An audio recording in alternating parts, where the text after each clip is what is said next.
semisal kepala keluarga, istrinya bergantung padanya, anak-anak bergantung padanya, maka keadaan kepala keluarga itu sehat, itu jelas lebih utama daripada dia sakit atau bahkan mati. Kalau kepala keluarga ini meninggal, maka akan banyak menimbulkan beban bagi yang lain, beban bagi istrinya, beban bagi anak-anaknya, beban pada kerabat-kerabatnya, beban juga pada tetangganya. Maka apabila seorang yang sakit itu memiliki tanggung jawab dengan orang lain, maka lebih baik dia itu berobat agar sehat. Tapi kalau orang hidup sebatang kara, tidak ada orang yang bergantung pada dirinya, atau bahkan mungkin dia itu beban di masyarakat. Artinya kalau meninggal berkurang bansos,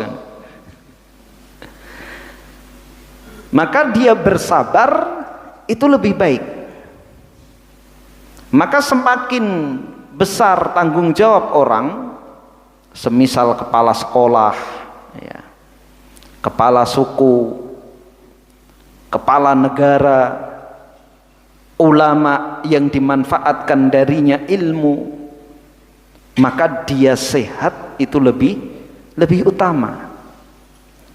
Karena kalau ustadz sakit, ya murid-muridnya tidak belajar, majelis taklim juga kosong, maka sehatnya dia dan hidupnya dia itu lebih baik daripada sakit atau bahkan meninggalnya. Maka dia berobat karena kepentingannya bukan untuk sekedar pribadi dia, tapi karena banyak orang yang bergantung padanya, baik itu guru, pemimpin, kepala keluarga, atau bahkan orang-orang yang melaksanakan tugas untuk kepentingan umum, ya, satpam, aparat, sopir, ya. Kalau nggak ada sopir, ya bisa terganggu banyak orang yang tidak bisa beraktivitas gara-gara sopirnya sakit. Namun kalau orang tidak ada orang bergantung padanya, maka apabila dia memilih untuk tidak berobat itu tidak masalah. Meskipun berobat pun juga tidak masalah. Dan memilih tidak berobat bagi orang yang orang lain tidak bergantung padanya, maka itu lebih baik sebagaimana yang terjadi pada wanita ini. Berikutnya, syiddatu haya'is sahabiyati radhiyallahu anhunna. Fahadhil mar'atu akhsha ma takhshahu an yankashifa syai'an min jismiha. Sangat malunya para wanita sahabiyat di zaman wanita ini, dia sangat takut untuk tersingkap sedikit pun dari auratnya, meskipun sedikit dia malu, sehingga dia memilih untuk tidak didoakan oleh Nabi agar sembuh. Namun satu yang dia minta kepada Nabi agar apabila dia kambuh, ya, kesurupan, agar auratnya tidak terlihat. Hadis berikutnya yang juga diriwayatkan oleh Al-Bukhari dan Muslim. An Abi Abdurrahmani Abdullah bin Mas'udin radhiyallahu anhu qala. Dari Abu Abdurrahman Abdullah bin Mas'ud radhiyallahu an mengatakan, ka'anni anduru ila Rasulillah sallallahu alaihi wasallam yahki nabiyyan minal anbiya. Seolah-olah aku melihat Rasulullah Shallallahu Alaihi Wasallam mengkisahkan salah seorang nabi dari para nabi. Arti ka'anni angduru, seolah-olah aku melihat, ini menunjukkan bahwa Abdullah ibnu Mas'ud masih sangat ingat dengan apa yang di para tabi'in. Abdullah ibnu Mas'ud mengatakan seolah-olah saat ini aku melihat Rasulullah SAW. Jadi ketika mengkisahkannya sama persis dengan apa yang dikatakan oleh Nabi. Jadi seolah-olah dia melihat Nabi SAW. Ka'anni angduru ila Rasulillahi sallallahu alaihi wasallam yahki nabiyan minal anbiya'i salawatullahi wasalamuhu alaihim. Seolah-olah aku melihat Rasulullah sallallahu alaihi wasallam mengkisahkan salah seorang nabi dari para nabi, semoga salawat dan salam atas mereka. Darabahu qaumuhu fa'admauhu. Nabi tersebut wa huwa yamsahu ad-dama an wajhihi, sementara ia mengusap darah itu dari wajahnya. Yaqul, Nabi tersebut mengatakan, Allahumma gfirli qaumi fa innahum la ya'lamun. Ya Allah, ampunilah kaumku, sesungguhnya mereka tidak mengetahui. Jadi meminta kaumnya agar dimaafkan oleh Allah, mengutarakan uzur, alasan kaumnya mengapa mereka sampai melukai nabi mereka. Jadi kita bisa lihat bagaimana kelapang dadaan nabi ini, meskipun kaumnya jahat, memukulnya, justru memintakan ampun kepada Allah Subhanahu wa taala untuk kaumnya dan menyebutkan alasannya. Tidak hanya mengatakan Allahumma gfirli qaumi, ya Allah ampunilah kaumku, tapi menyebutkan alasannya kepada Allah Subhanahu wa taala, fa innahum la ya'lamun, karena mereka tidak mengetahui. Berkata Syekh Salim bin Id al-Hilali, faedah hadis yang pertama, sabrul anbiya'i wa tahammuluhumul adha fi sabili tablighi da'watihim linnasi liyanalu ridallahi wa rahmatih. Kesabaran para nabi dan bagaimana mereka bersabar menghadapi gangguan untuk menyampaikan dakwah kepada manusia. Kesabaran tersebut mereka lakukan agar mereka mendapatkan keridhaan Allah dan rahmatnya. Karena para nabi sadar berdakwah itu mencari pahala dan keridhaan Allah, bukan mencari penghormatan dan kedudukan di mata manusia. Sehingga ketika tidak mendapatkan penghormatan dari manusia, tidak mendapatkan kedudukan di sisi manusia, mereka tetap ingin menambah pahala dengan kesabaran. Dakwah yang mereka lakukan, mereka menginginkan pahala. Ketika disakiti, maka tidak sakit hati. Justru dengan disakiti mereka mengharapkan tambahan pahala dengan kesabaran. Sehingga mereka mendapatkan dua pahala, pahala dakwah dan pahala sabar. Berbeda dengan apabila seorang berdakwah tujuannya bukan mencari keridhaan dan pahala dari Allah. Ketika dakwahnya tidak diterima, bahkan dia dicemooh, dicaci dan berhenti berdakwah. Ngapain menasihati manusia kalau akhirnya mereka tidak tahu diri, mereka mencaci maki saya, saya ibadah saja kepada Allah, tidak peduli dengan mereka. Yang kedua, min akhlaqil anbiya'i muqabalatul jahli bil ghufrani wal musamahahan. Kaumnya dengan memaafkan dan lapang dada. Dan itu seluruh para nabi dan para rasul. Meskipun para nabi dan para rasul yang kaumnya diazab oleh Allah, kaum mereka diadab oleh Allah Subhanahu wa ta'ala itu setelah perjalanan yang sangat panjang.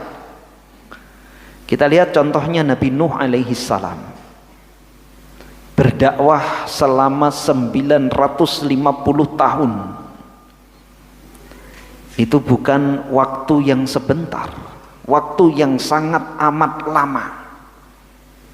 Tidak mungkin kalau orang tidak sabar bisa 950 tahun. Berapa pengikutnya? Segelintir. Siapa pengikutnya? Pengikutnya yang ikut Nabi Nuh naik ke atas kapal sebelum Allah tenggelamkan muka bumi ini. Bayangkan, selama 950 tahun pengikutnya adalah yang hanya ikut beliau di atas perahu. Padahal di atas perahu itu tidak hanya manusia. Allah perintahkan kepada Nabi Nuh untuk membawa seluruh jenis binatang berpasang-pasangan agar mereka tidak punah. Sepasang gajah, sepasang semut, sepasang kecoa, sepasang merpati dan lain sebagainya. Sehingga apa? Tersisa bagi manusia pengikut Nabi Nuh itu sedikit, tidak banyak. Sementara 950 tahun. Kita kalau bikin masjid atau bikin sekolah selama 20 tahun, yang sholat di masjid yang kita bangun atau musola yang kita bangun cuma 2, itu kita sakit hati enggak? Apa dirubah aja ya jadi lapangan futsal rame, daripada yang sholat cuma 2? Pasti akan putus asa ya. Bayangkan Nabi itu 950 tahun. Ini menunjukkan kesabarannya. Dan ia bikin perahu atas perintah Allah, dan yang mengadab mereka adalah Allah Subhanahu wa ta'ala, bukan karena ketidaksabaran Nabi Nuh alaihi salam. Begitu juga para nabi yang lainnya, Nabi Ibrahim, Nabi Musa, Nabi Isa, Nabi Muhammad sallallahu alaihi wasallam, sehingga mereka ini dinamakan ulul azmi minar rusul. Orang-orang para nabi yang paling teguh, yang paling bersabar dalam berdakwah menghadapi kaumnya. Yang ketiga, adamu muamalatil jahilina bimithli a'malihim wala biddu'ai alaihim bal bitalabil hidayati lahum wal hirsi alaiha. Tidak boleh bermuamalah dengan orang-orang bodoh, bergaul dengan orang-orang bodoh seperti mereka bergaul dengan kita. Jadi ketika mereka berkata kotor kepada kita, tidak boleh kita berkata kotor kepada mereka. Orang bodoh mengatakan kita bodoh itu biasa karena mereka bodoh. Kalau kita melakukan hal yang sama, maka kita akan ikut bodoh. Ketika mereka berkata kotor ya, karena orang fasik itu tidak ada filter di mulutnya. Ketika kita melakukan hal yang sama, maka kita bodoh seperti mereka. Tidak boleh juga mendoakan keburukan atas mereka. Bahkan hendaknya kita memohonkan hidayah, meminta petunjuk kepada Allah Subhanahu wa ta'ala untuk mereka, dan bersemangat agar mereka mendapatkan hidayah. Ini kalau kita tulus dan benar-benar sayang kepada mereka. Sebagaimana ketika kita menghadapi orang yang sakit, terlebih yang sakit itu adalah orang-orang yang kita sayangi. Anak kita sakit misalnya, maka bagaimanapun tingkah laku anak kita itu tidak menghilangkan kesabaran kita, meskipun terkadang menyakitkan hati kita, kita tetap sabar ya. Suruh minum obat nggak mau, sirupnya dibanting. Apa ada orang tua mendoakan keburukan untuk anaknya? Nggak ada. Ya sudah, kalau nggak mau diobati, mati sekalian kau. Nggak ada, pasti bersabar. Dirayu dengan lemah lembut, berbagai cara dilakukan. Kalau cara yang paling kasar mungkin dipegangin kemudian dipaksa minum obat. Adapun dipukul dan lain sebagainya, memukul dan lain sebagainya tidak kita lakukan. Karena apa? Kita benar-benar sayang kepada anak kita. Kita berusaha mengobatinya dan juga kita semakin bersemangat berdoa kepada Allah Subhanahu wa taala. Begitu juga perbuatan dosa dan maksiat itu adalah penyakit hati. Kalau kita bisa bersabar menghadapi orang-orang yang sakit jasadnya karena kita mengharap kesembuhannya, maka seharusnya kita lebih bersabar ketika menghadapi orang-orang yang sakit hatinya. Di hatinya ada penyakit, maka kita akan semakin bersabar dan semakin tulus mendoakan orang tersebut. Sudah masuk waktu belum? Belum ya. At-ta'assi bi akhlaqin Nabi sallallahu alaihi wasallam fi tahammulil adha wa qad faqad syujja wajhuhu wa salad dam minhu yauma Uhudin. Hendaknya kita mencontoh akhlak Nabi sallallahu alaihi wasallam dalam bersabar ketika menghadapi gangguan. Jadi Nabi mengisahkan salah seorang nabi terdahulu, meskipun yang seperti ini bahkan yang lebih berat juga pernah dialami oleh Nabi sallallahu alaihi wasallam sendiri. Nabi sallallahu alaihi wasallam pernah terluka wajahnya dan mengalir darah pada perang Uhud. Tidak hanya ketika perang Uhud, ketika di Mekah pun Nabi sallallahu alaihi wasallam mengalami banyak gangguan. Ketika Nabi berjalan di Sofa, kemudian berpapasan dengan Abu Jahal memukul Nabi sallallahu alaihi wasallam hingga berdarah. Ummu Jamil, istri Abu Lahab, setiap hari meletakkan kayu berduri di hadapan rumah Nabi sallallahu alaihi wasallam. Jadi Nabi setiap keluar dari rumah itu mendapatkan gangguan, dan Ummu Jamil ini tetangga Nabi sallallahu alaihi wasallam. Abu Lahab itu tetangga Nabi sallallahu alaihi wasallam karena mereka satu kakek ya. Abu Lahab adalah paman Nabi sallallahu alaihi wasallam ya, kakek Nabi Abdul Muttalib ya, memiliki anak diantaranya Abu Lahab, Abu Talib, Al-Abbas, Abdullah adalah ayah Nabi sallallahu alaihi wasallam. Dan karena mereka bersaudara, maka mereka mewarisi tanah dari orang tua mereka, tanah dari kakek Nabi sallallahu alaihi wasallam, sehingga dibagi-bagi itu bertetanggaan. Jadi Abu Lahab tetangga Nabi sallallahu alaihi wasallam. Di masa jahiliyah sangat dekat hubungan Nabi sallallahu alaihi wasallam dengan pamannya ini, Abu Lahab. Ketika Nabi lahir, Abu Lahab di antara paman Nabi yang paling bergembira dengan kelahiran Nabi Shallallahu Alaihi Wasallam. Abu Lahab memerintahkan kepada budak perempuannya Ummu Aiman untuk menyusui Nabi, dan sebagai hadiahnya Ummu Aiman ini dimerdekakan oleh Abu Lahab. Ketika Nabi menikah dengan Khadijah, Nabi memiliki anak perempuan. Nabi besanan dengan Abu Lahab.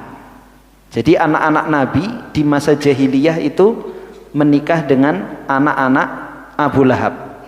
Anak kedua putra Abu Lahab, Utbah dan Utaibah, dinikahkan dengan dua putri Nabi Shallallahu Alaihi Wasallam. Utbah dinikahkan dengan Ruqayyah, adapun Utaibah dinikahkan dengan Ummu Kulthum. Ketika Nabi diangkat menjadi Nabi dan Rasul, maka Abu Lahab menjadi penentang utama dan memaksa kedua anaknya untuk menceraikan putri-putri Nabi Shallallahu Alaihi Wasallam. Kemudian Nabi Shallallahu Alaihi Wasallam ketika ke Taif juga dilempari batu hingga berdarah betis Nabi Shallallahu Alaihi Wasallam. Namun Nabi Shallallahu Alaihi Wasallam tetap bersabar menghadapi perilaku kaumnya. Pelajaran berikutnya, ahlul fasadi wal kafiruna la yuqabiluna al hujjata bimithliha bal yalja'una ilal qatli wat ta'dzibi wat takdzibi. Orang-orang yang rusak dan orang-orang kafir, mereka tidak akan menghadapi hujjah itu dengan hujjah yang semisal. Orang-orang kafir, pelaku maksiat itu tidak akan mau diajak dialog, akan tetapi mereka memilih untuk memerangi, membunuh, menyiksa dan mendustakan. Jadi kalau ada orang yang mengolok-olok, maka itu pertanda bahwa dia tidak bisa berhujjah. Kalau ada orang hanya sekedar mendustakan, mengolok-olok, melabeli, maka itu pertanda bahwa dia adalah orang yang sesat. Karena kalau orang yang benar, dia akan menghadapi hujjah dengan hujjah, akan ringan dan mau diajak berdialog, karena yang dicari adalah kebenaran, bukan pembenaran. Tapi kalau orang sudah merasa bahwa dia tidak memiliki hujjah, maka apa yang dilakukan? Memerangi, bahkan membunuh, atau menyiksa, memberi gangguan, atau paling ringan adalah dengan lisan, yaitu mengolok-olok. Pelajaran terakhir dari hadis tadi, ada musti'jalil adzabi bil mukhalifina wa a'da'id da'wah. Jangan terburu-buru memintakan azab bagi orang-orang yang menyelisihi kebenaran dan yang memusuhi dakwah. Kita harus bersabar ya. Sudah ya, belnya nggak bunyi. Yes.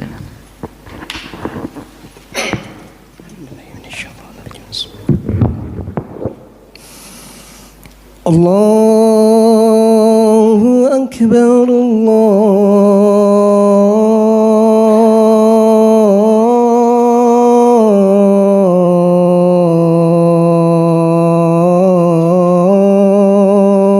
Akbar.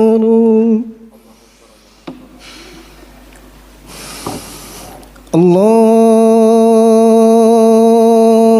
Akbar, Allahu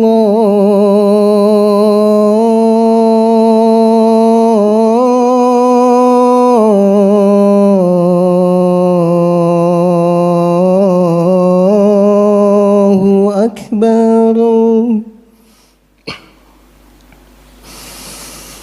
أشهد أن لا إله إلا الله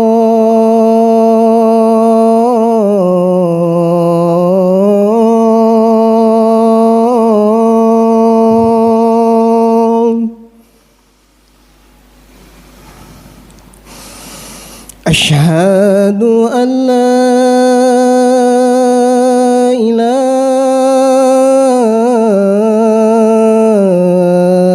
إلا الله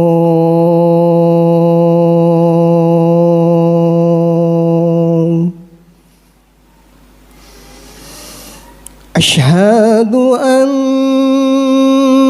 محمد رسول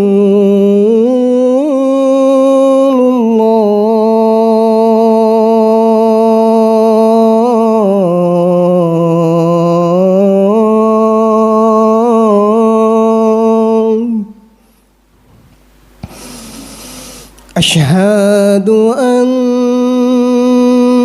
محمد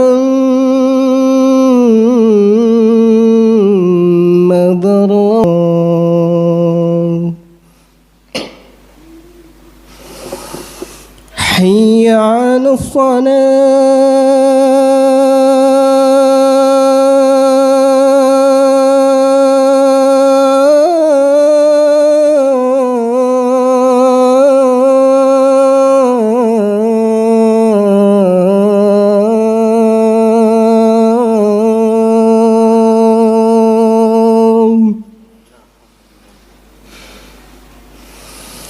حي على الصلاة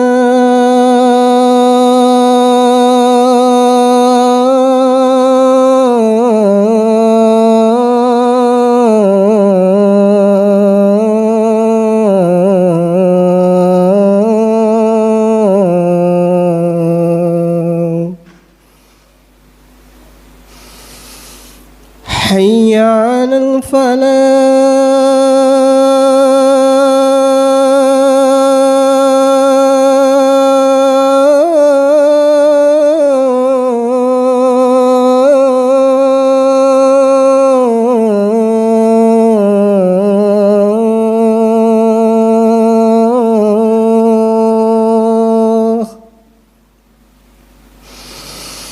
حي على الفلاح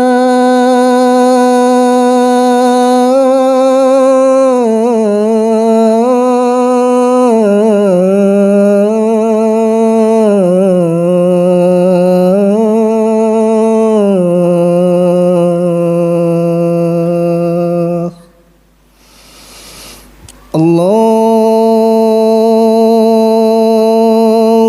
أكبر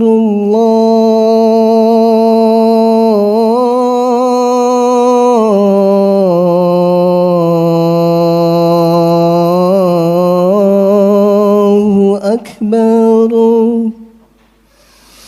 لا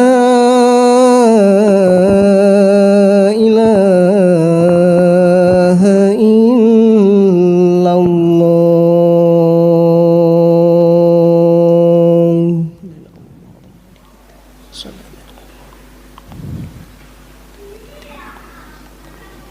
Kita lanjutkan, berikutnya hadis pendek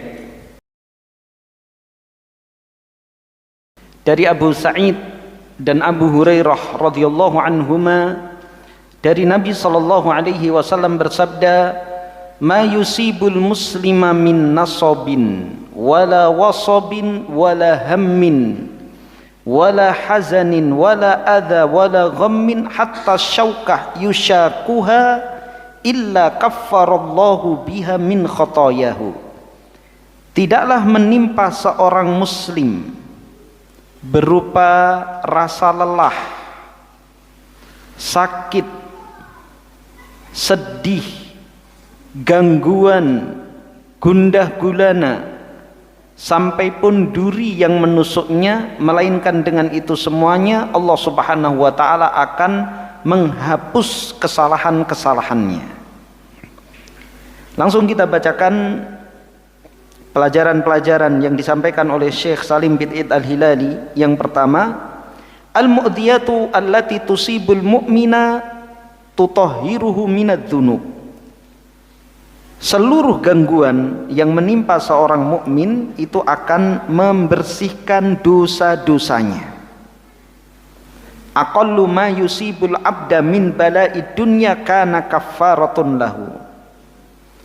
Musibah yang paling kecil yang menimpa seorang hamba dari musibah dunia itu merupakan penghapus dosa. Jadi tidak hanya musibah-musibah yang besar, bahkan musibah-musibah yang mungkin kita tidak menganggapnya sebagai musibah.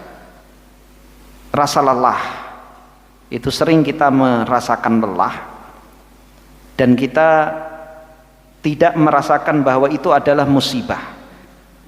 Namun Allah Subhanahu wa ta'ala menjadikan itu penggugur dosa. Atau tiba-tiba ada kesedihan dalam hati kita meskipun tidak terjadi sesuatu, itu pun juga menghapuskan kesalahan-kesalahan kita. Yanbaghi 'alal 'abdi alla yajma'a 'ala nafsihi bainal adza wa tafwitis thawab. Hendaklah seorang hamba tidak mengumpulkan pada dirinya musibah dan hilangnya pahala.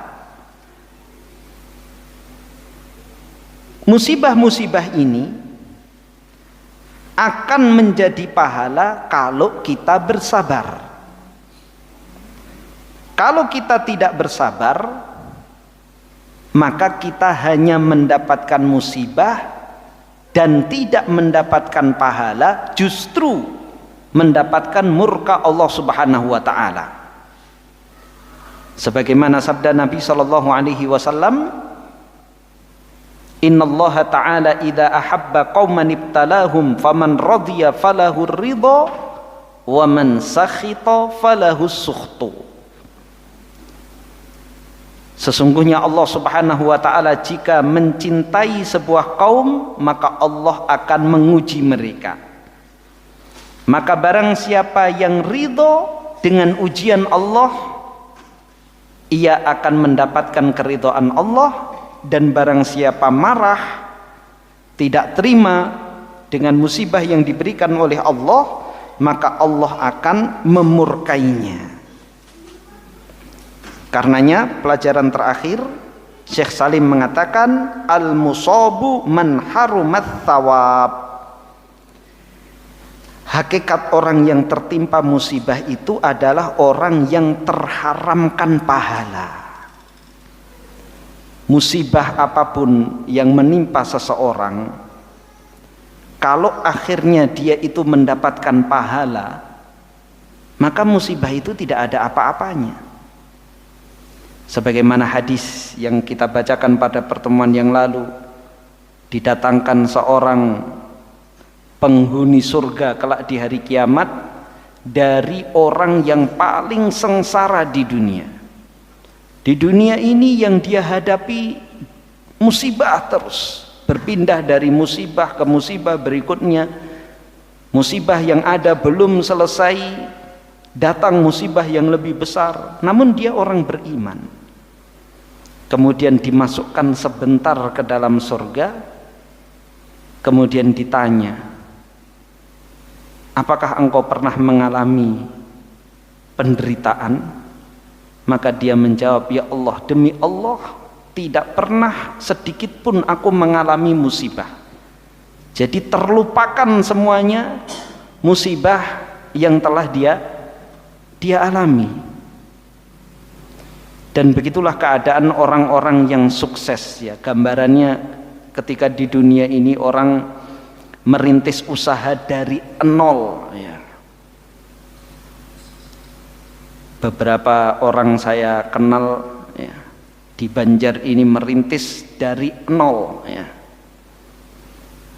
Tadinya kuli angkut, kemudian mengumpulkan, menabung apa yang dia dapatkan, buka usaha, akhirnya sukses, ya, maka penderitaan yang lalu itu nggak ingat lagi sudah, menjadi kenangan indah, ya, menjadi kenangan indah. Ada sepasang suami istri, ya, dari Jawa ke Kalimantan modal dengkul, ya, akhirnya punya perusahaan apa itu, kapal yang menyandarkan kapal itu di Trisakti. Itu perusahaan terbesar kedua di Trisakti itu, orang Gresik, ya. Jadi dulu dari nol, setelah sukses, ya, seluruh penderitaannya itu jadi kenangan indah. Maka begitu pula seorang mukmin yang menderita di dunia dan dia terus bersabar, dan dunia ini hanya sementara. Ketika dia berhasil melampaui ini semuanya, kemudian dimasukkan ke dalam surga, maka dunia ini akan menjadi kenangan indah. Justru orang yang benar-benar hakikat orang yang tertimpa musibah adalah orang yang tidak mendapatkan pahala pada musibah yang menimpanya. Sudah terkena musibah, mendapatkan murka dari Allah pula, tentunya dia akan semakin bersedih, ya. Seperti orang yang gak pernah sukses, ya, melakukan ini salah, dimarah-marahi oleh atasan, dimarah-marahi oleh bos, ketika pulang ke rumah dimarahin istri, ya. Jadi justru musibah yang mendapatkan musibah juga di dalam rumah. Berbeda dengan orang yang endingnya itu baik, maka seluruh apa yang dia alami itu menjadi kenangan indah. Wallahu ta'ala alam bisawab. Insyaallah kita akan lanjutkan pada pertemuan yang akan datang. Kita tutup dengan doa kafaratul majlis. Subhanakallahumma bihamdika asyhadu an la ilaha illa anta astaghfiruka wa atubu ilaik. Assalamualaikum warahmatullahi wabarakatuh.